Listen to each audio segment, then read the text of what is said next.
할렐루야. 네, 우리 좌우에 계신 분들하고 인사하겠습니다. 너무 잘 오셨습니다.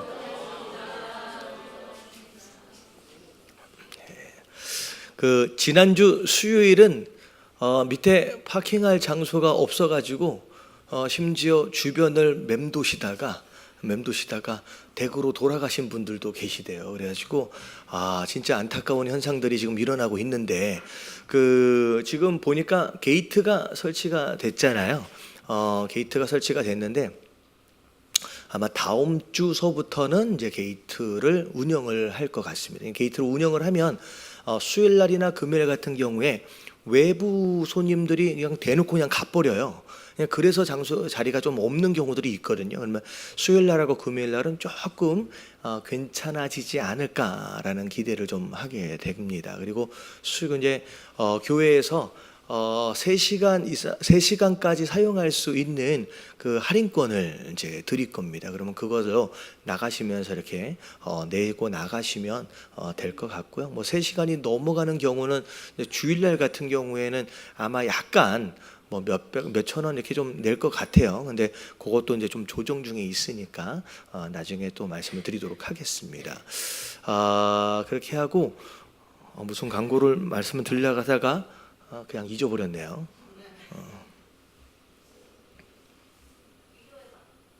위로의 밤이요. 위로의 밤을 좀 고민을 하고 있어요. 우리 힐링 캠프 때 봉사자 팀 멤버로 섬겨 주신 분들을 이제 한 주가 지난 다음에 이제 다 모여 가지고 이렇게 같이 위로의 밤을 합니다. 그래서 지금 아이들이 있는 학부모님들도 좀 계시고 해가지고 외부로 나가자니 아이들도 그렇고 여러 가지 좀 복잡할 것 같아요. 그래서 우리 식당에다가 음식을 좀 이것저것에서 좀 시켜서 뷔페식으로 해가지고 식당에서 같이 이렇게 서로 찬양도 하고 간증도 좀 하면서 서로 맛있게 음식도 좀 먹고 그런 시간을 보내면 어떨까라고 이제 생각을 했는데 또 어떤 의견은 음식을 시켜 먹으면 오는 도중에 다 식어버립니다. 그래서 맛이 없대요. 그래가지고 이왕 한 김에 이게 좀 저렴한데 이렇게 어디 가가지고 같이 단체로 가서 이렇게 큰 방 하나 빌려놓고서 하면 어떻겠습니까? 라는 의견이 좀 있어요. 그래서 이제 결정을 좀 해야 되는데 여기서 물어보면도 되나? 여기 여기는 팀 멤버가 별로 없어가지고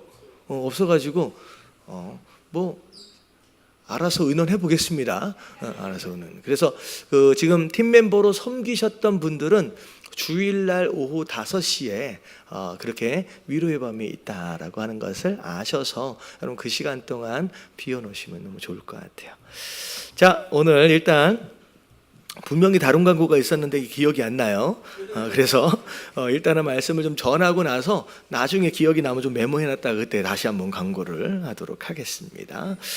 자, 시편 78편 우리 40절서부터 말씀이에요. 우리가 78편을 지난주 금요일날 마무리를 못했었죠. 그래서 금요일까지 말씀을 했는데 78편의 전체 주제는 앞에 시작할 때 다음 세대에게 뭘 물려줘야 된다? 신앙을 물려줘야 된다. 하나님을 기억하도록 해야 된다. 그렇게 하지 않으면 하나님을 떠나게 되고 또 말씀도 떠나게 되고 결국은 허송세월하게 되는 이상한 삶을 살아갈 수밖에 없을 것이다 라고 이제 이야기하는 내용이 이제 78장서부터 나오는 내용이었어요. 그래서 하나님을 가르치고 하나님의 또 역사하심을 또 가르쳐서 반복되어지는 그런 실수를 막아야 된다라고 처음에 얘기하면서 그 다음부터의 스토리는 조상들이 출애굽을 할 때서부터의 스토리가 쭉 나와요. 근데 이 조상들은 잘해왔어요? 잘 못해왔어요? 잘 못해왔어요. 계속 똑같은 실수를 반복하고 계속 하나님을 떠나고 하나님은 계속 은혜를 주시고 인도하셨는데 계속 그 하나님을 떠나왔던 그 조상들의 실패했던 그 역사를 지금 계속 반복해서 이야기해주고 있는 내용이 지금 이제 40절까지 쭉 이어지고 있는 겁니다. 이 내용도 이제 마찬가지예요. 자, 같이 한번 읽어보도록 하겠습니다. 자, 40절부터 43절까지 한번 같이 한번 읽어볼게요. 다 같이 시작. 그들이 광야에서 그에게 반항하며 사막에서 그를 슬프게 함이 몇 번인가. 그들이 돌이켜 하나님을 거듭거듭 시험하며 이스라엘의 거룩하신 이를 노엽게 하였도다. 그들이 그의 권능의 손을 기억하지 아니하며 대적에서 그들을 구원하신 날도 기억하지 아니하였다. 자, 여기까지요. 하나님이 이스라엘 백성들을 축복하시고 인도에 가시려고 그렇게 하나님은 애를 쓰시는데 이스라엘 백성들은 광야에서 하나님에게 뭐 했대요? 반항했대요. 대들었대요. 그리고 하나님을 도대체 몇 번이나 슬프게 했느냐라는 거죠. 어떻게 보면 이 이스라엘 역사는 어떻게 보면 우리 각자의 인생의 모습을 많이 반영하는 것 같아요. 우리가 사실 하나님께서 우리에게 은혜를 주신 게 얼만큼입니까? 그래서 받은 은혜가 얼마나 많은데 조금만 어려워지면 지난주에 얘기했던 것처럼 왜 나만 겪는 고난이냐고, 왜 이러시냐고 라고 우리가 하나님을 원망하고 또 불평하고 반항했던 거 사실은 10번 잘해주다가 한 번 뭐라고 했다고 그것 때문에 대드는 경우들이 되게 많거든요. 여러분 이게요 사실 자식을 키워보면 알아요. 자식을 키워보니까 하여튼간 10번 잘해줄 때는요 부모가 자식한테 당연히 해주는 거라고 생각을 해. 그리고 한 번 못 해줄 게 있거든요. 그때는 왜 부모님이 안 해주냐고 대들어요. 그러니까 그럴 때는 되게 섭섭하거든요. 근데 그런 모습처럼 우리가 하나님 앞에 그렇게 했다는 거예요. 잘해줄 때는 당연한 거고요. 뭐 하나 잘못해줄 때는 그것 때문에 하나님 왜 나한테 이러시느냐라고 반항하고 대들고 그래서 마음을 얼마나 아프게 했느냐. 거듭 하나님을 시험했대요. 어려움이 있을 때마다 하나님께서 역사하심으로 그걸 넘어가게 해주셨잖아요. 근데 어려움을 만나면 이게 한 대여섯 번 반복하면 어려움을 만나면 하나님께서 이제는 도와주시겠구나 라고 믿고 나오면 참 좋을 텐데 그걸 반복하고 있음에도 불구하고 꼭 어려움을 만나면 항상 어떻게 반응해요? 왜 이러시느냐라고 또 하나님을 시험하며 나오는 거예요. 그러니까 믿음이 잘 길러지지 않는 그런 모습들로 인하여 하나님이 화가 날 때로 화가 나신 적이 도대체 몇 번이냐는 거예요. 구원의 손, 구원의 날 그걸 기억하지 않고 살아가는 이스라엘 모습에 대하여 지금 이 시편 기자가 조상들의 실패해 왔던 그 역사를 지금 이야기하는 거예요. 자, 그때 하나님께서 애굽에서 그의 표적들을 소환 들에서 그의 징조들을 나타내사 어떻게 보면 오히려 좀 처음으로 다시 또 넘어가서 애굽에서 나올 때의 역사하심을 다시 한번 또 리마인딩을 좀 시키고 있습니다. 그래서 44절서부터 51절까지의 쭉 내용을 보면 어떤 일이었느냐면 강과 시내가 뭘로 변했대요? 피로 변하고 파리떼가 있고 개구리떼가 있고 황충과 메뚜기떼가 있고 우박이 막 내리고 서리가 내리고 막 그다음에 막 번개불이 막 내리고 막 그다음에 막 나오잖아요. 그다음에 50절에 보니까 전염병이 생기고 그다음에 이제 51절에 보니까 누가 죽어요? 장자가 죽고. 이게 이제 어떤 사건이냐면 출애굽이 있기 바로 직전에 애굽에 내렸던 10가지 재앙에 대한 내용입니다. 자, 그렇게 하나님께서 역사하셨어요. 그가 자기 백성을 양같이 인도하여 내시고 광야에서 양떼같이 지도하셨도다. 심지어 53절 그들을 안전하게 인도하시니 그들은 두려움이 없었으나 그들의 원수는 다 어디에 빠져버렸어요? 바다, 홍해에 빠졌지 않느냐. 자, 54절 55절 같이 한번 읽어볼게요. 시작. 그들을 그의 성소의 영역 곧 그의 오른손으로 만드신 산으로 인도하시고. 자, 이 산이 어디 산이에요? 여기 시내산이죠. 시내산에서 사실 처음에 하나님께서 이제 성소와 그 언약 말씀에 대한 십계명을 주시고 하셨던 그런 장소였어요. 55절 시작. 또 나라를 그들의 앞에서 쫓아내시며 줄을 쳐서 그들의 소유를 분배하시고 이스라엘의 지파들이 그들의 장막에 살게 하셨도다. 자, 그래서 하나님께서는 가나안 땅, 약속의 땅을 허락하시는 가운데 살고 있던 자들을 하나님께서 다 쫓아주셨어요. 그리고 나서 심지어 어떻게 했어요?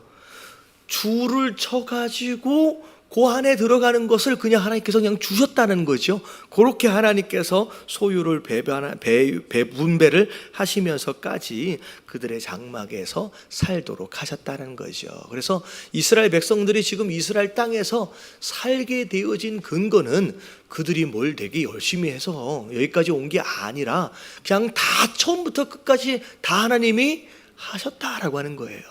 그래서 우리가 맨 처음에 우리가 찬양하면서 우리 전 목사님 말씀하셨던 것처럼 그런 거예요. 어떻게 보면 우리가 결단한 것 같고 우리의 마음이 여기까지 온 것 같지만 사실 시작부터 끝까지 다 하나님의 뭐예요? 그냥 하나님의 은혜이며 하나님의 인도하심이다라고 하는 거 여러분 깨달아지시길 주님의 이름으로 축원합니다.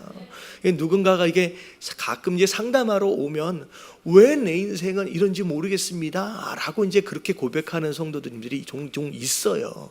근데 사실은 그 성도님의 인생을 잘 들여다보면요, 처음부터 끝까지 다 누구의 손길이냐면요, 하나님의 손길이 있었거든요. 근데 문제를 만난 당사자는요, 누구만 몰랐냐면 그 하나님의 손길을 누구나 봐도 다 알고 있는데 자기만 몰라. 그 인도하심을 다른 사람한테 가서 물어보세요. 이게 다 어떻게 보면 하나님의 인도하심이다라고 하는 것을, 축복이다라고 하는 것은 남들은 다 아는데 자기만 깨닫지 못하고 힘들어하는 경우들이 종종 있습니다. 그러니까 이게 다 하나님의 인도하심이다라고 하는 것이죠. 자, 그러면서 지금 조상들의 실패에 대한 내용들을 쭉 반복을 하세요. 자, 그러다가 자, 이제 마지막 이제 부분에 뭐라고 마무리하는지 볼게요. 자, 56절, 57절 같이 한번 읽어볼게요. 시작. 그러나 그들은 지존하신 하나님을 시험하고 반항하여 그의 명령을 지키지 아니하며 그들의 조상들과 같이 거짓을 행하여 속이는 활같이 빗나가서 자기 산당들로 네, 거기까지요. 그의 노여움을 일으키며 그들의 거룩한 우상들로 그를 진노하게 하였으매. 그러나라고 시작해요. 그렇게 하나님의 인도해 주시고 땅도 주셨음에도 불구하고 그러나 지존하신 하나님을 시험하고 반항했대요. 그리고 명령을 지키지 아니했대요. 그리고 그들의 조상들 같이 하여튼간 본받아야 할 것들은 잘 본받지 않아져요. 근데 웬만하면 안 본받았으면 좋겠다라고 싶은 것은 가르쳐주지 않아도 그렇게 닮아간다는 거죠. 그 배반했던 반항했던 그 조상들처럼 똑같이 그들의 후손들도 그렇게 살았다는 거예요. 배반하고 거짓을 행하고 속이고 속이는 활과 같이 빗나가서, 자, 활이 빗나갔다라고 하는 것은 이제 뭘 의미하느냐, 여러분 죄라고 하는 것의 원래 원어적 의미가 뭐냐면 관역에서 뭐 했다? 빗나갔다는 뜻이에요. 그러니까 어떻게 보면 하나님의 뜻, 관역에 명중을 해줘야 되는데 죄라고 하는 것은 그 관역에서 빗나갔다라고 하는 것이죠. 그래서 이들의 삶이 항상 뭐 하는 삶이었느냐? 관역이 아니라 빗나가는 삶만 살았다는 거죠. 그리고 이 58절이 더 안타까운 거예요. 그러니까 반항을 할 수는 있고 원망도 할 수는 있는데, 자, 어디까지 가버렸어요? 그들의 산당들로, 그들의 노여움을 일으키며 그들이 조각한 무엇들로, 우상들로 그를 진노하게 했어요. 결국은 엉뚱한 데 가서 예배하고 엉뚱한 데 가서 제사를 드리는 희한한 모습까지가 이제 벌어졌다는 거죠. 심지어 이 모습은 조상들의 모습을 넘어서서 누구의 모습들이냐? 하나님을 모르는 이방인들의 모습까지도 점점 닮아가기 시작했다는 거죠. 하나님이 들으시고 분내어 이스라엘을 크게 미워하사 사람 가운데 세우신 장막 곧 실로의 성막을 떠나시고 그가 그의 능력을 포로에게 넘겨주시며 그의 영광을 대적의 손에 붙이시고 그가 그의 소유 때문에 분내사 그의 백성을 칼에 넘기셨으니 결국은 하나님의 징계하심으로 말미암아 주변에 있는 이웃 나라들로부터 공격을 받고 심지어 포로로 끌려가는 그런 일들이 벌어졌어요. 심지어 64절, 65절, 63절, 64절 시작. 그들의 청년은 불에 살라지고 그들의 처녀들은 혼인 노래를 들을 수 없었으며 그들의 제사장들은 칼에 엎드려지고 그들의 과부들은 애곡도 하지 못하였도다. 예, 심지어 제사장까지도 죽게 되는 그런 참혹한 현장들까지도 일어나게 됩니다. 그때 주께서 잠에서 깨어난 것처럼 포도주를 마시고 고함치는 용사처럼 일어나사 그의 대적들을 물리쳐서 영원히 그들에게 욕되게 하셨도다. 어떻게 보면 하나님께서 이스라엘 민족 편에 서가지고 일어나신 게 아니라 어디에 편에 서서 일어나신 것 같아요? 적들의 편에 서서 일어나셨어요. 그러니까 어떻게 보면 하나님이 이스라엘을 대적하시기 시작한 거예요. 그래서 무슨 일이 벌어졌느냐? 67절. 자, 같이 한번 읽어볼게요. 시작. 또 요셉의 장막을 버리시며 에브라임 지파를 택하지 아니하시고. 자, 여기까지 보세요. 요셉의 장막을 버렸대요. 에브라임 지파를 택하지 않으셨대요. 여러분, 이게 북이스라엘이에요. 남유다와 북이스라엘로 두 개로 나눠져 있었잖아요. 북이스라엘은 10지파, 남쪽에는 이제 2개의 지파로. 근데 10지파로 구성되어 있는 그 북이스라엘은 한 명도 제대로 된 왕이 없이 끝까지 우상 숭배하며 하나님의 마음을 아프게 했어요. 수백 년 동안을. 그냥 결국은 하나님께서 그들을 버리셨대요. 그래서 결국 이 북이스라엘이 어디에 망해요? 아수르에 의해서 망하게 됩니다. 근데 이 망할 때 너무나도 참혹하게 망하게 돼요. 그래서 북이스라엘은 10지파가 어떻게 됐을까요? 그냥 어디에 뿌리를 두고 있지 못할 정도로 완전히 참혹하게 전멸을 당하게 됩니다. 그래서 유다 지파와 베냐민 지파를 제외한 나머지 지파의 구성원들은요, 여러분 예수님 당시에도 찾아보기가 쉽지가 않았어요. 그래서 예수님 당시에 주로 그냥 이스라엘을 뭐라고 불렀어요? 그냥 유대인이라고 불러요. 그러니까 유대인이라고 부르는 이유는 뭐냐면 나머지 그냥 바울 사도가 어느 지파예요? 베냐민 지파예요. 그러니까 유다 지파와 베냐민 지파만 간신히 연명해 가고요. 나머지 10지파는요 거의 후손들이 없었어요. 그러니까 완전히 씨가 말라버렸어요. 그래서 나중에 전 세계로 흩어졌다가 나중에 예수님 당시에 이제 포로 귀환 때 간신히 돌아오게 되는데 이미 혈통이 다 섞여버려 가지고 돌아왔을 때는 외국인이 돼서 돌아온 거예요. 여러분 그 사람들을 예수님 당시에 뭐라고 불렀냐면 사마리아 사람이라고 불렀어요. 더 이상 이스라엘이 아닌 거예요. 외국인이 돼버린 거예요. 그래서 10지파에 소속되어 있는, 그러니까 신약 시대에 보면요, 에브라임 지파냐 아니면 무슨 지파냐, 단 지파냐, 이런 사람들이 거의 찾아보기가 쉽지 않을 정도로 완전히 씨가 말라버렸어요. 그렇게 북이스라엘은 망하게 됩니다. 하지만 자 68절에 보니까 누구만은 지금 살려주세요. 오직 유다 지파. 자, 이 유다 지파와 더불어 옆에 이제 끼어 있는 게 이제 베냐민 지파가 이제 끼어 있게 됩니다. 그가 사랑하시는 시온산을 택하시며 그의 성소를 산 높음같이 영원히 두신 땅같이 지으셨도다.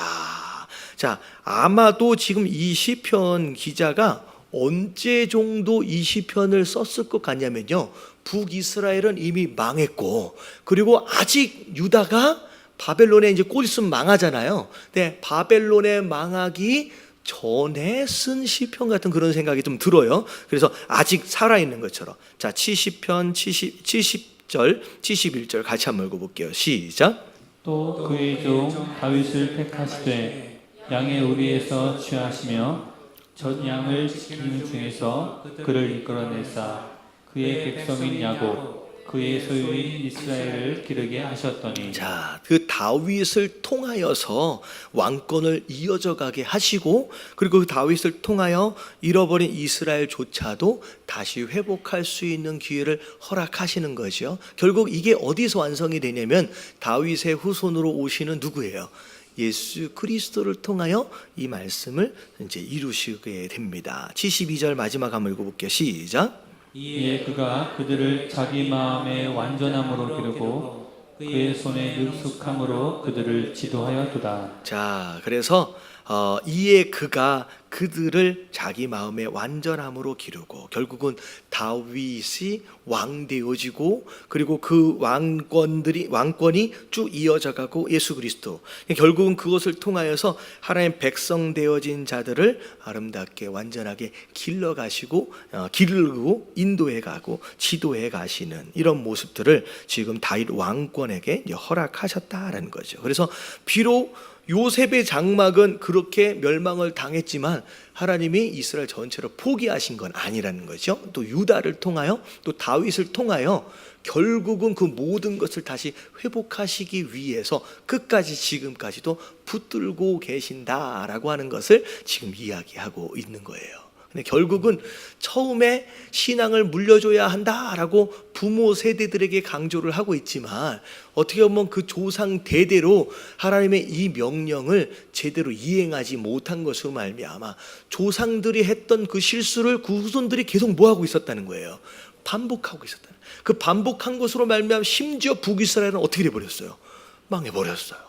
곧 나중에는 이 유다도 망하게 됩니다. 근데 하나님께서 다윗을 통해 하신 약속들은 결국 포로로 끌려갔다가 돌아오게 되는 여러 가지 역사적 사건을 통하여서 결국 예수 그리스도를 통하여 이루어 가시지만 철저하게 우리가 부모 되어진 세대들이 해야 할 그 역할을 제대로 못하는 것으로 말미암아 굉장히 어려움을 겪는다라고 하는 것이죠. 그래서 우리가 이걸 잘 알아야 돼요. 왜냐하면 요즘에 대부분의 교회들이 주일 학교가 없어요.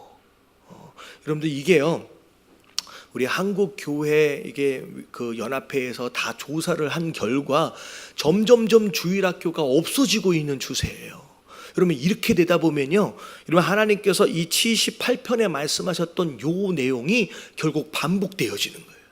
우리의 다음 세대들한테 말씀과 믿음을 전수해 주지 못한다라고 한다면 여러분 아이들이요, 여러분 그나마 주일학교가 있었음에도 불구하고 여러분 대학교 가면 교회를 다 떠난다 그러잖아요. 여러분 대학교 가면 교회를 다 떠나요. 여러분 그렇게 되면 결국은 교회 안에는 누구만 남게 돼요? 여러분 10년 20년만 지나도 여러분 다 노인들만 남는 거예요. 점점 고령화 되어져 가는 거예요. 그러면 결국 30년 40년만 지나면 여러분 유럽에 있는 교회처럼 여러분 교회 그 어마어마한 시간 동안에 지어놨던 그 성당이고 교회고 이게 다 뭘로 넘어가느냐? 이슬람에게 다 넘어가는 거예요. 그리고 심지어 교회로 지어놨는데 여러분 교회로 지어놓은 그 건물이 어느덧 무슨 도서관이 되기도 하고요. 여러분 도서관 정도만 해도 다행이에요. 여러분 나이트 클럽으로 팔리기도 하는 이런 일들이 여러분 유럽에서는 일어나고 있습니다. 여러분 미국에서는 어떤 일이 일어나냐면요, 미국은 노인들만 남고 젊은이들이 다 떠나가지고 지어놓은 성전을 유지하고 관리할 수 있는 능력이 점점 없어져서 여러분 미국 교회가 시골에 있고 좀 한적한 곳에 있는 데는 점점 매물로 나오기 시작했어요. 근데 그 매물로 나온 그 교회를 지금 누가 사는지 아세요? 여러분 한국 교회가 사요 지금. 원래 한국 이민교회는 돈이 없어가지고 원래 어떻게 예배를 드렸냐면요, 미국 교회가 예배를 다 드리고 난 뒤에 오후 예배가 미국에는 없거든요. 그러니까 2시나 3시나 4시에 이렇게 한국 교회가 들어가서 예배를 드렸어요. 근데 여러분 한국 교회는 오히려 점점 성장을 하면서 미국 교회가 매물로 나온 곳은 한국 교회가 좀 점점 사가기 시작합니다. 근데 그것도 요즘에는 한계가 있대요. 한국 교회도 점점 시큰둥해지고 있어요. 그럼 이 한국 교회도 이런 것을 반복해서는 안 된다는 거죠. 그래서 우리 교회가 특별히 자녀 교육, 아이들 교육에 이제 신경을 많이 쓰는 이유들 중에 하나가 뭐냐면 요 말씀이에요. 부모 되어진 자로 여러분 이들에게 신앙과 하나님을 알게끔 이것을 전수해 주는 것만큼 중요한 게 없다라고 하는 거예요. 여러분들이 어떻게 보면 여러분들의 실수를 아이들로 하여금 반복하도록 해서는 안 된다라는 거예요. 여러분 자녀들을 잘 가르칠 수 있는 저와 여러분들 되시길 주님의 이름으로 축원합니다. 자, 79편으로 넘어올게요. 자, 1절과 2절까지 말씀 같이 한번 읽어보도록 하겠습니다. 자, 다 같이 시작. 하나님이여 이방 나라들이 주의 기업의 땅에 들어와서 주의 성전을 더럽히고 예루살렘이 돌무더기가 되게 하셨나이다. 그들이 주의 종들의 시체를 공중의 새에게 밥으로 주의 성도들의 육체를 땅의 짐승에게 주며 자, 이 3절까지 시작. 그들의 피를 예루살렘 사방에 물같이 흘렀으나 그들을 매장하는 자가 없었나이다. 그러면 예루살렘이 돌무더기가 되게 했다라고 한다면 이거는 남유다에 속해 있는 장소잖아요. 그러면 이 시편의 배경이 어떻게 됐냐면 바벨론에 의해서 남유다조차도 이제 멸망을 당하게 되는 상황들을 지금 이야기를 하는 거죠. 그럼 어떻게 보면 앞에 78편보다 더 뒤의 시대에 일어난 상황이다라고 생각하시면 될 것 같습니다. 결국은 예루살렘 성전도 무너지고 심지어 제사장마저도 시체가 널브러져 있어서 그 시체를 매장하고 어떻게 보면 장사는 둘째치고 매장할 수가 없어서 누구의 먹이가 되고 있대요. 공중에 나는 새의 먹이가 되고 있는 그런 상황들이 지금 예루살렘의 이 남유다에 지금 일어나고 있는 거예요.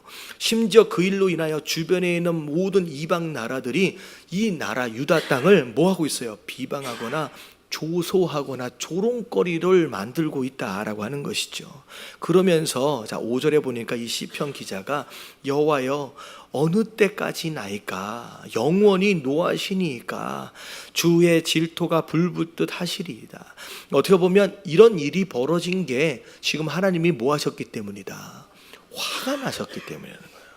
주를 알지 아니하는 민족들이 주의 이름을 부르지 아니하는 나라들에게 주의 노를 쏟으소서. 그들이 야곱을 삼키고 그의 거처를 황폐하게 함이니이다 하면서 8절에 대한 내용은 뭐냐면 이런 얘기가 나와요. 자, 우리 조상들의 죄악을 뭐 하지 마시오. 기억하지 마세요. 결국은 이 모든 상황들은 어디서부터 시작된 것이냐? 우리 조상들이 지었던 죄서부터 시작되어진 거예요. 다시 말하면 거꾸로 얘기하면 우리가 지은 죄에 대한 대가를 우리가 치러야 할 뿐만 아니라 심지어 어디까지도 넘어갈 수 있다는 거예요. 우리의 후손 자손대까지도 그 대가를 지불하도록 넘겨줄 수 있는 상황들이 벌어진다는 거지요. 여러분 이런 거예요. 부모된 자로서 여러분 자녀들에게 축복을 물려줘야 되는데 뭘 물려줄 수도 있대요. 여러분 저주를 물려줄 수 있다는 거예요. 여러분 이런 부모가 되어져서는 안 되는 줄로 믿습니다. 여러분 내 죄 때문에 내 자녀가 고통을 당한다라고 한다면 이게 말이 안 되는 거죠.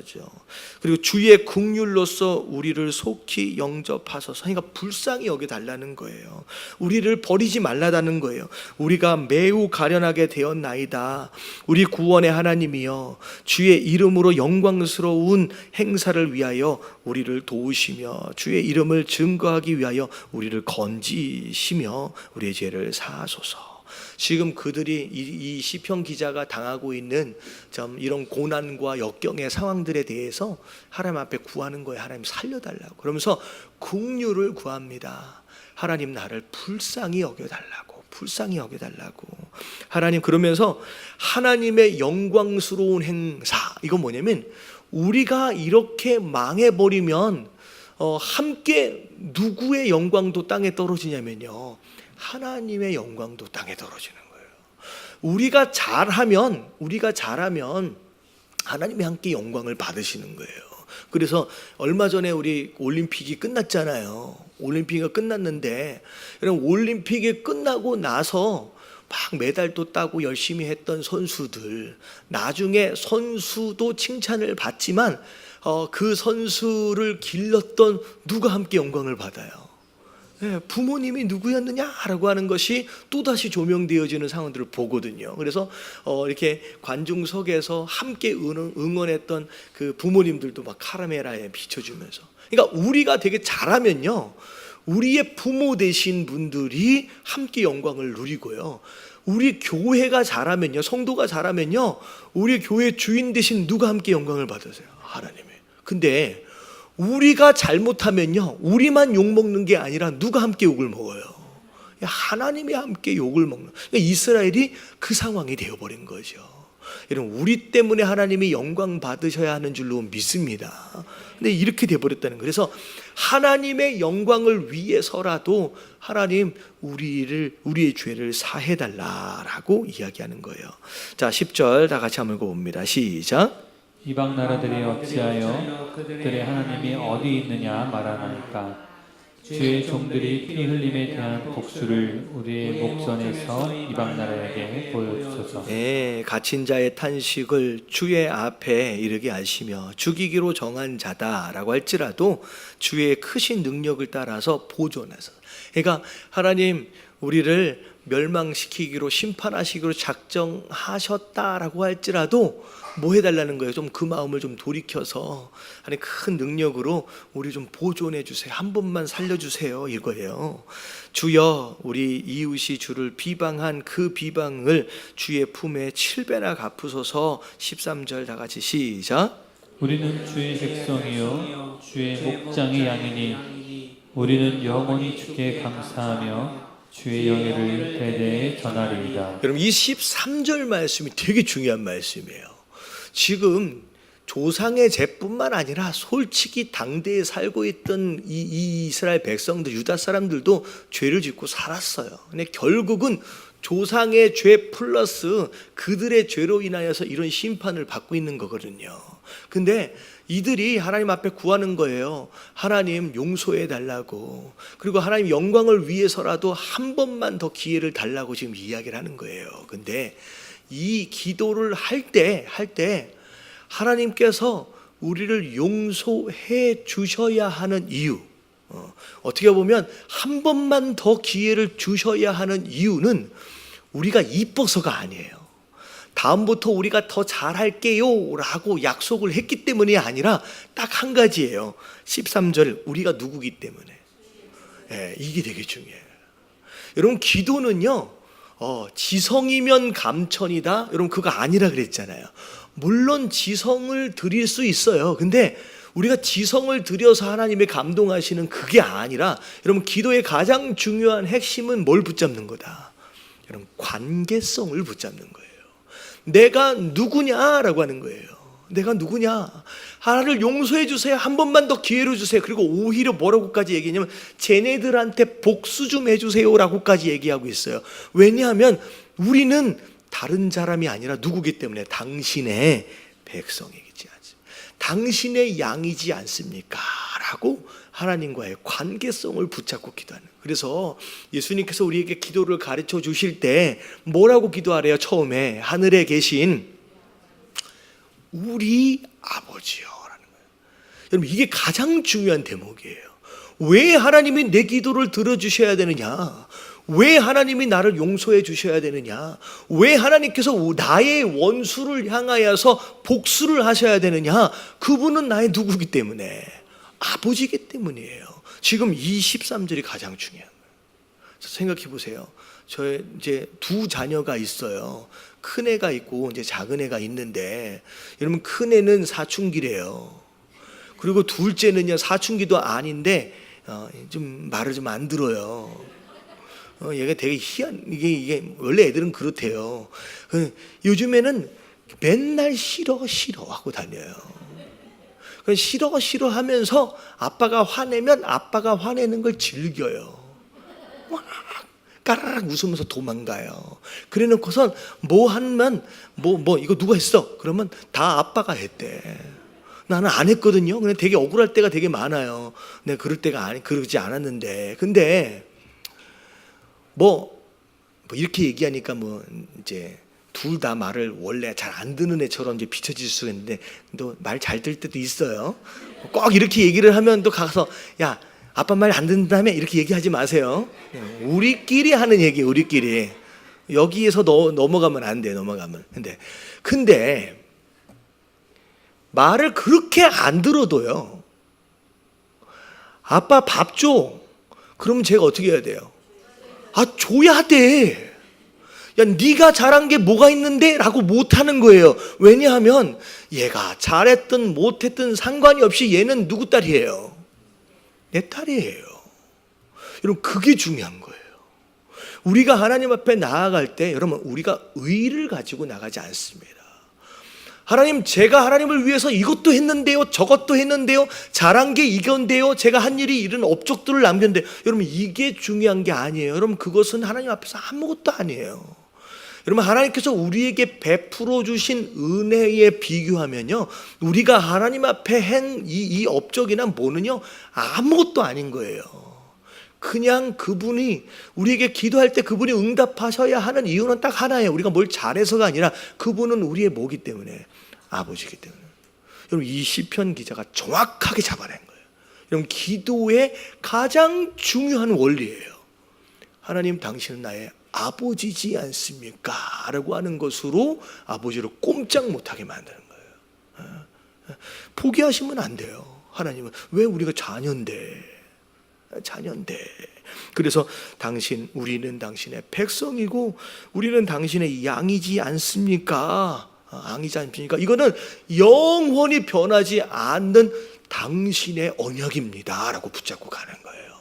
여러분 이걸 붙잡으시길 주님의 이름으로 축원합니다. 이게 가장 기도에 있어서 가장 강력한 능력이에요. 이게 끝났네요. 이렇게. 이게 더 이 뒤에 있는 줄 알고. 자, 그래서 이 79편의 내용은 기도는 뭘로 하는 것이냐? 지성으로 하는 게 아니에요. 뭘로 하는 거예요? 이런 관계성을 붙잡고 가는 거예요. 관계성을. 여러분 그 관계성 안에서 하나님께서 응답해 주시는 줄로 믿습니다. 자, 80편으로 넘어갑니다. 자, 1절 말씀 같이 한번 읽어볼게요. 시작. 요셉을 양떼같이 인도하시는 이스라엘의 목자여, 귀를 기울이소서. 그룹 사이에 좌정하시니여 빛을 비추소서. 자, 요셉을 양떼같이 인도한대요. 그러니까 다시 말하면 이스라엘을 뭐에 비교하느냐면 양에 비유해요. 제가 자주 설명을 드리지만 양은요, 목자가 없으면 생존할 수 없는 독특한 동물입니다. 독특한 동물이에요. 그냥 내버려두면 죽어요. 내버려두면 죽는 동물. 그러니까 어떻게 보면 이스라엘 백성, 이 시편 기자가 자기 자신에 대해서 우리는 목자 대신 하나님이 없으면 우리는 어떤 존재다, 곧 죽을 존재일 수밖에 없습니다 라고 고백하는 거예요. 그래서 우리를 양떼같이 인도하시는 이스라엘의 목자여, 당신은 우리의 목자가 되십니다 라고 얘기하면서 우리가 하고 있는 기도에 하나님 귀 기울여 주시옵소서 라고 얘기하는 거예요. 그래서 첫 번째 이 기도의 첫 문장은 아까 지금 얘기한 것처럼 뭘 붙잡는 거예요? 연약함을 겸손하게 고백하면서 동시에 하나님과 우리 사이는 목자와 양과의 관계다라고 또 관계성을 붙잡는 거예요. 그러면서 두 번째, 그룹 사이에 자종하신 이여. 여러분 이 그룹이라고 하는 건 천사를 의미하는데 그 관계 안에 있는 그분이, 우리의 목자 되신 그분은 어떤 분이시냐? 천사 가운데 자정하시대요. 천사 하나가 어마어마한 능력이 있잖아요. 근데 그 천사들 사이에 좌정하셔서 어마어마한 권세와 능력을 가지신 바로 그런 분이신데 뭐 해달래요? 빛을 비춰주시옵소서. 자, 빛을 비춰달라라는 얘기는 지금 이 시편 기자가 어디에 있다는 얘기예요? 어둠 가운데 있는 얘기예요. 여러분 어둠 가운데 빠져 있다라고 하는 것은 이 어둠은 죄를 의미하기도 합니다. 그리고 이 어두움은 한 치 앞도 내다보지 못하는 깜깜한 인생의 모습을 상징적으로 얘기하는 거예요.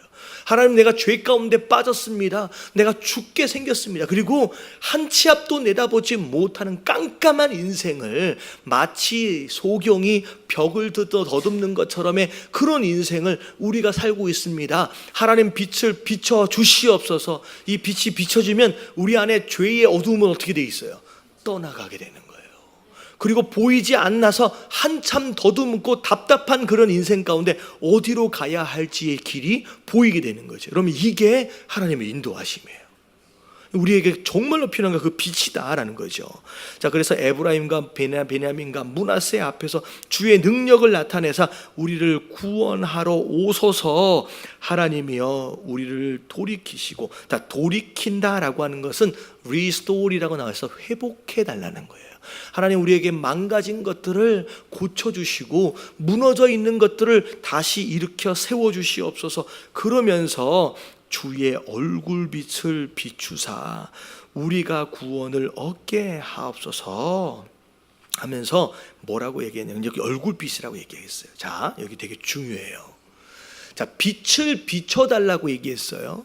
근데 3절에 와서 보니까 여러분, 그러니까 빛을 비춰달라고 그랬어요. 여러분, 빛을 비춰 주실 때 우리가 죄로부터 자유할 수 있고요. 우리가 빛을 비춰 주실 때 우리의 갈 길이 보여요. 근데 그 빛이 어디에서부터 온대요? 여러분, 얼굴에서 오는 거예요. 여러분, 그 빛은 어디에서 나오는 것이냐? 얼굴에서 나오는 거예요. 그래서 이 얼굴빛을 비춰달라고 얘기를 하는 거예요. 그러면 여러분, 이 얼굴이 뭘 것 같아요?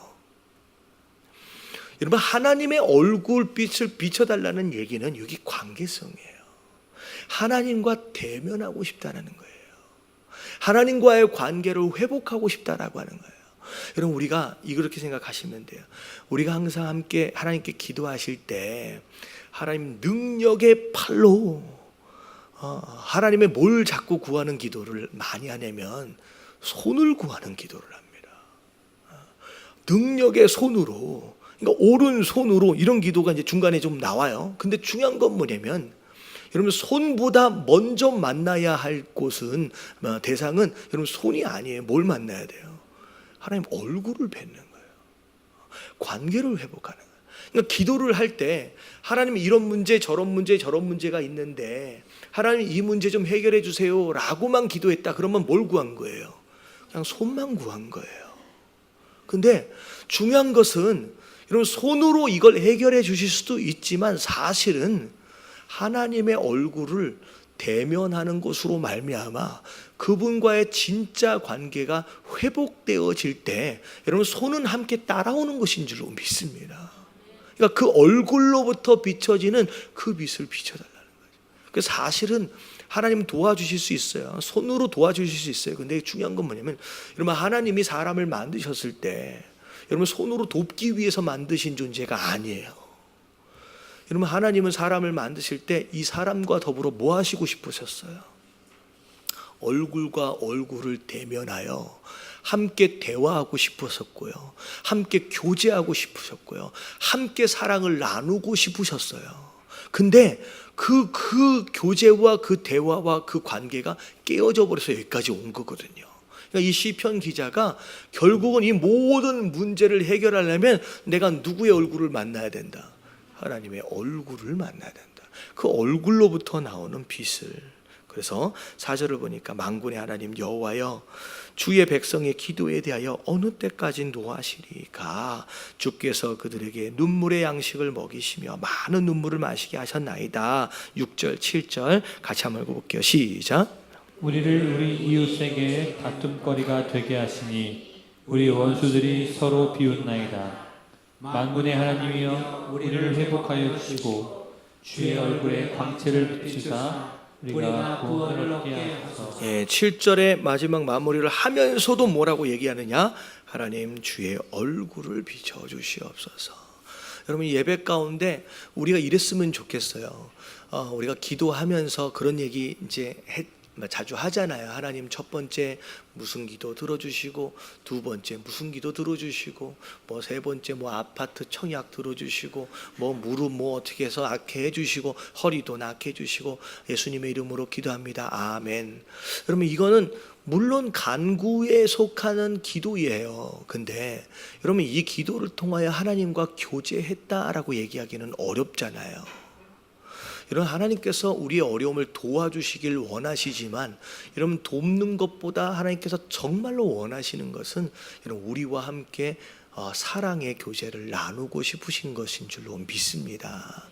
여러분, 내가 원하는 그 무엇인가를 문제 정도나 풀어주는 여러분 해결사 정도로 여러분 하나님을 이렇게 만들지 마시고 어느 때든지 함께 교제하고 대화하고 사랑할 수 있는 여러분 그런 관계를 여러분 하나님과 세워갈 수 있게 되길 주님의 이름으로 축원합니다. 그게 신앙생활인 것 같아요. 그게 신앙생활이에요.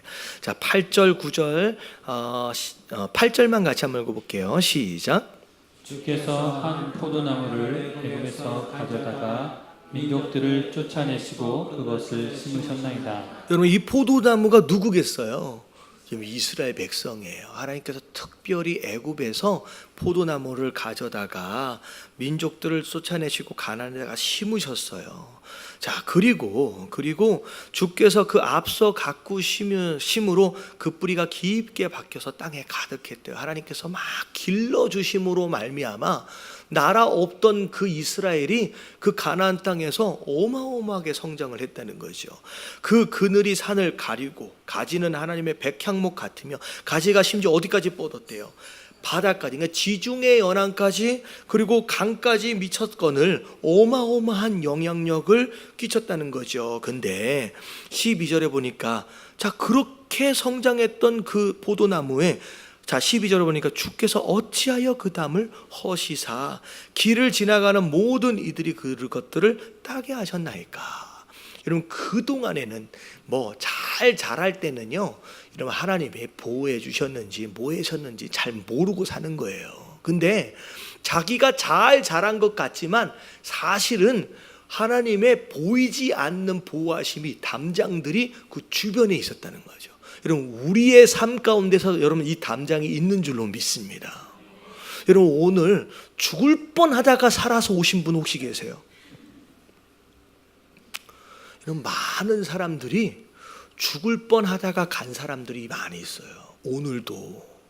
여러분, 우리가 안전하게 오늘 하루를 살을 수 있었던 비결이 뭐였느냐? 여러분, 보이지 않지만 여러분 하나님의 보호하심이 있는 거예요. 여러분, 제가 그걸 경험한 적이 있어요. 뭔 경험이냐? 뭐 대단한 건 아니고요. 뭐 되게 기대하는 눈으로 막 쳐다봐서 제가 막 긴장을 하게 되는데, 제가 미국에 있을 때 이제 새벽 예배를 미국에 제가 LA에서 이제 LA가 교회인데 제가 한동안은 학교를 다니면서 파사디나라고 하는 동네에서 제가 이제 교회를 왔다 갔다 했어요. 근데 새벽 예배를 드리려면 한 4시 정도가 되면 이제 운전을 하고 가야 돼요. 근데 꼭 새벽 때는 여러분 5분 더 자는 게 너무 달달하잖아요. 그러니까 꼭 급하게 일어나는 거야. 한 5분 더 일어나면 천천히 가면 좋은데 그날따라 한 5분을 더 자고 일어나니까 이제 급하게 이제 씻고 이제 막 해가지고 가는데, 그때 제가 타고 다녔던 차가 이제 그때 엘레나 사모가 그 비틀이라고 하는 차 있잖아요. 딱정볼레 차. 그거를 이제 그게 이제 작으니까 쉽게 운전할 수 있는 거, 그걸 이제 타고 이제 간 거예요. 근데 아침에 빨리 가려고 하니까 이슬이 내린 게 살짝 얼었던 것 같아요.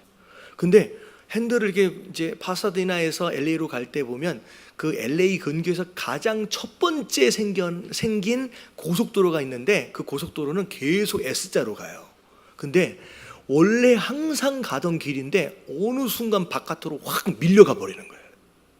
그러니까 하는 순간 바깥으로 확 밀려가서 이게 바깥으로 나가겠다 싶어가지고 더 핸들을 딱 트니까 안으로 확 밀려 들어오면서 중간에 있는 이 가드레일을 바바바바바박 뚫고 가는 거예요. 그러니까 순간 이 앞에 있는 바퀴서부터가 박살이 나기 시작하는데 순간 엘레나 사모한테 나 혼났다. 이건 내 차가 아니거든. 저분 차인데 이걸 막 다 박살을 내고 있는. 근데 팡 하더니만 탁 걸리더니만 이 차가 고속도로 위에서 회전을 하는데 뒤에서 따라오는 그 라이트가 있잖아요. 라이트가 윙윙 지나가는 거예요. 한 3바퀴를 돌면서 바깥쪽 벽에 완전히 박살이 나서 섰어요.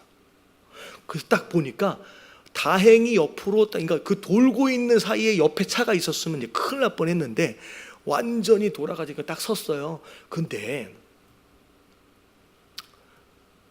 제가 돌면서 느낀 게 뭐냐면 누군가가 저를 붙잡고 있는 느낌이 확 들더라고요.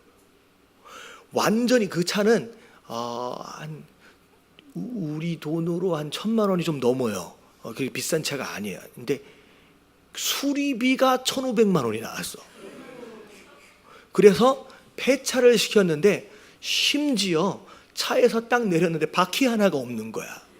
바퀴 하나가 없어서 바깥에 바퀴가 돌아다니고 있어요. 그래 끌어다가 트렁크에다 넣고서 그나마 시동이 걸려요. 그래가지고 나가는 그게 바로 한 20m 앞에 있어가지고 뒤에서 어떤 차가 깜빡이를 켜주면서 저를 보호해 주더라고요.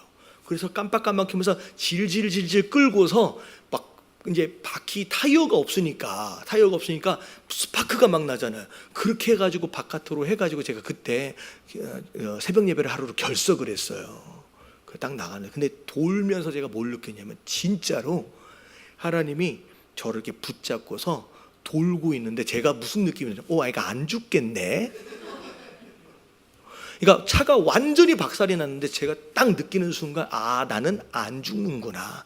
내가 여기서 죽는 게 아니구나 라고 하는 걸 딱 느끼게 되더라고요. 근데 그때 저희 어머니가 한국에서 꿈을 꾸셨어요. 며칠 뒤에 나중에 전화가 왔는데 꿈을 꾸셨는데 제가 감자가 그 통 안에서 이렇게 돌아가는 것을 꿈을 꾸었대요. 제가 감자인 거야. 돌아가는 거야. 근데 안전하게 통이 보호하고 있는 거예요. 그 얘기를 며칠 후에 저한테 이런 일이 있었는데 별일 없냐고. 별일이 없긴 뭐가 없어. 다 박살났지. 근데 이렇더라고요. 그러니까 하나님이 우리가 느끼지 못할 뿐이지 여러분 지금도 우리를 붙잡고 계시는 줄로 믿습니다. 여러분 이스라엘 백성들이 그렇게 살아왔어요. 자기 잘난 맛에 지금까지 뭐 대단하게 떵떵거리고 살는 것 같지만 솔직히 처음부터 지금까지 끝까지 누가 붙잡고 계신 것이었다. 여러분 하나님이 붙잡고 계시는 거였다는 거예요. 여러분 지금 별일이 없다라고 해서 내가 잘하고 있다라고 생각하지 마세요. 여러분 보이지 않는 하나님의 손길이 여러분들을 지금 보호하고 계시는 줄로 믿습니다. 근데 지금 어떤 상황이냐면 보이지 않던 그 담을 하나님께서 손을 헐어버리셨어요. 그랬더니 그때부터 주변에 있는 나라들이 그렇게 괴롭히고 쳐들어오기 시작하는 거예요. 그렇게 하시는 거예요. 왜 이렇게 하십니까? 심지어 멧돼지들이 망가뜨려요. 그 포도나무를. 여러분 멧돼지가 사는 이제 산에 가면요. 여러분 멧돼지는요 이 밑에서 이렇게 뻐드렁니처럼 이렇게 나와 있잖아요. 여러분 이걸 그냥 가만히 두면요 이게 계속 자란대요. 그래서 되게 불편해진대요. 그래서 멧돼지들은 수시로 이게 자라지 않도록 하기 위해서 갈아야 돼요. 그래서 멧돼지들이 많이 사는 그런 산에 올라가면요 나무 밑둥들이 어떻게 되냐면 전부 다 이렇게 파헤쳐져 있어요. 이 뻐드렁이를 계속 뭐하기 위해서 자라지 않게끔 갈아내기 위해서. 그러니까 지금 이 멧돼지들이 이방인들이 지금 그 포도나무에 와서 뭐하고 있는 거예요. 지금 밑둥들을 전부 다 파헤쳐가지고 만신창이가 되도록 만들어 놓는 거예요. 지금 만군의 하나님이여 구하옵나니 들으소서. 하늘에서 굽어보시고 이 포도나무를 돌보소서. 자 그러면서 자 주의 오른손으로 심으신 줄기여 라고 나와 있어요. 자 이 포도나무를 하나님께서 보호해 주셔야 하는 이유는 딱 하나예요. 이 나무를 누가 심으셨기 때문에. 여러분 당신이 심으셨지 않습니까? 하나님 당신이 기르신 가지지 않습니까? 자 주를 위하여 힘있게 하신 가지니이다. 이 얘기는 뭐냐면 이 포도나무의 소유가 누구라는 거예요? 당신입니다. 당신입니다. 우리는 당신 것입니다 라고 고백하는 거예요. 그러니까 어떻게 보면 처음부터 끝까지 이 시편 기자는 계속 뭐만 붙잡는 거예요? 관계성이에요. 우리는 당신 것입니다. 당신 것입니다. 그것이 불타고 배임을 당하며 주의 면책으로 말미암아 멸망하오니 주의 오른손에 있는 자 주를 위하여 힘있게 하신 인자에게 주의 손을 얹으소서. 그리하시면 우리가 주에게서 물러가지 아니하리는 게 딱 한 번만 더 기회를 주다는 거예요. 그러면 절대 우리가 하나님을 배반하거나 배신하지 않겠습니다. 우리를 소생하게 하소서. 우리가 주의 이름을 부르리다. 19절 다 같이 시작. 만군의 하나님 여호와여 우리를 돌이켜 주시고 주의 얼굴의 광채를 우리에게 비추소서. 우리가 구원을 얻으리이다. 하나님 내가 당신의 얼굴을 맞이하게 되면 하나님 그것이 바로 우리의 뭐다? 구원입니다 라고 고백하는 거죠. 그래서 여러분 신앙생활을 하면서 물론 하나님의 손을 경험하는 거, 여러분 그것이 또 어떻게 보면 굉장히 은혜로운 일이에요. 뭐 사실은 이제 이건 지나갈게요. 근데 그 손을 경험하는 것도 정말로 감사한 일이지만 여러분 손보다 더 중요한 것은 하나님의 얼굴을 대면하는 거예요. 여러분 그 하나님께 얼굴을 대면한 것으로 말미암아 정말로 필요할 때만 어떻게 보면 이용되어지는 그런 하나님의 능력이 아니라 매일매일 하나님과 교제하고 사랑하고 그 관계성 안에서 아름답게 그 관계를 세워가는 여러분 그런 신앙생활을 할 수 있는 저와 여러분들 되시길 주님의 이름으로 축원합니다.